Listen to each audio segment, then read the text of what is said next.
Let the meltdown begin. MMA Meltdown on the Fight Network. I am Gabriel Morency. Let's do this thing. A pioneer, most dangerous man style as we step up and in this evening and run the gauntlet. Ken Shamrock, the world's most famous man, has made quite a lot of waves in the last couple of days with this announcement that he's going to participate in what's known as the world's most dangerous sport right now, bare knuckle boxing. Ken Shamrock, the legend, the Hall of Famer, will join me in a couple of moments' time.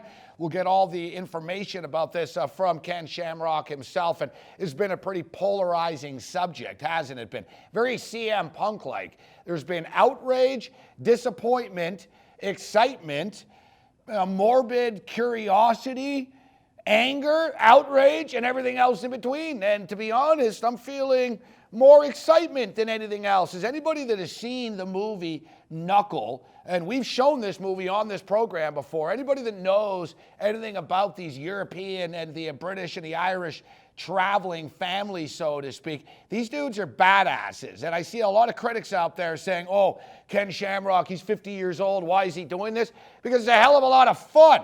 Bare knuckle boxing somebody. And Ken Shamrock's already accomplished everything there is to accomplish inside of an octagon. He's already accomplished everything there is to accomplish in sports entertainment in the WWF. What left is there for this dude to do? I got to be honest. I'm very curious about this. We got a lot of questions about this. Is it going to be in a field? You know, you can't. If it's going to be on pay-per-view, how are you going to have it in a field? If it's in an arena, then it's going to be sanctioned. Then you're going to have to be wearing gloves, etc. So we got a lot of questions for Ken, but it's always an honor to catch up with Ken Shamrock. Speaking of another European badass, Conor McGregor throws it down this Sunday night. That's right, this Sunday, TD Garden, Boston. All right, we got Conor McGregor. Dude's like a 12-1 favorite. What the hell are you going to do with this? Conor McGregor's got 4 fights in the UFC. Only one of them went the distance against Max Holloway.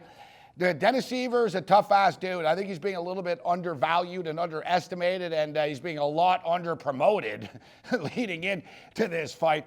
But Siver's dangerous, man. The guy's a little fire hydrant. He's tough as hell. He's 7-2-1 in his last 10 fights. That one is the no contest against Manny Gamburian. But you look, he lost to Cowboy Cerrone. He lost to Cub Swanson.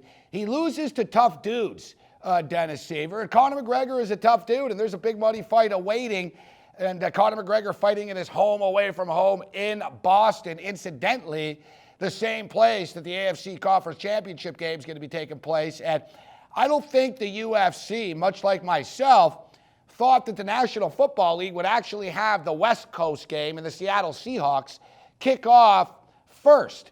It makes no sense whatsoever to make the Indianapolis Colts, a dome football team, an indoor football team, play outdoors as late as possible, but it does make sense because they want Tom Brady going to the Super Bowl. So the National Football League's manipulation of the schedule actually somewhat hurts the UFC, but doesn't hurt the UFC. Lorenzo Fertitta said, hey, this is beachfront property we're talking about here, and fact of the matter is, going to be about 45 or 50 million people watching the Seattle Seahawks and the Green Bay Packers on Fox.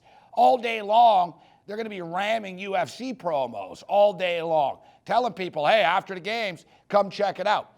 I wouldn't want to be one of the sponsors that paid to be on any shorts during the prelims or anything like that. I got to tell you that much, because I don't think a lot of people are, the mainstream masses won't see the prelims, but everybody's going to see Cowboy Cerrone and Benson Henderson. They're going to say to themselves, damn, didn't I see this guy with a cowboy hat fight a couple of weeks ago? Well, yes, you did.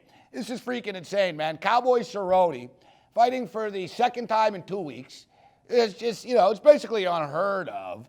Hell, James Quinn, these travelers in England don't fight this much. Cowboy Cerrone is not only fighting for the second time in 2 weeks, but he's fighting Benson Henderson. He's not stepping in off the street here and taking on some dude in his first fight. He's not taking on CM Punk. He's taking on Benson Henderson.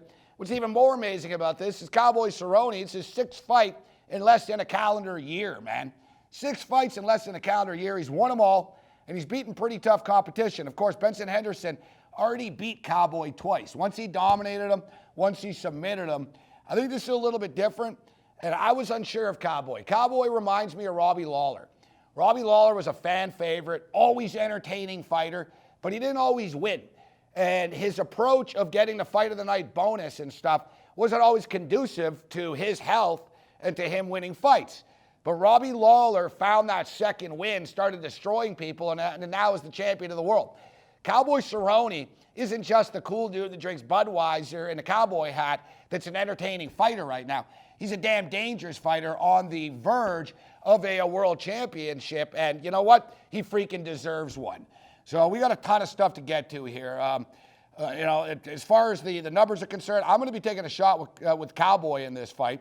He's plus money right now, small underdog against Benson Henderson. Henderson hasn't been the same since losing Anthony Pettis the second time. So much of this game is mental, and when you lose, you got kicked in the head the first time, then you got submitted the second time.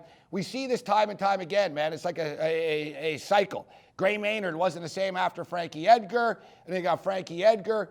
Wasn't the same after Benson Henderson, etc. I like Cowboy here, and I also like Gleason Tabao. But enough of that. Let's talk to the world's most dangerous man. Let's talk some bare-knuckle boxing. MMA Meltdown on the Fight Network continues.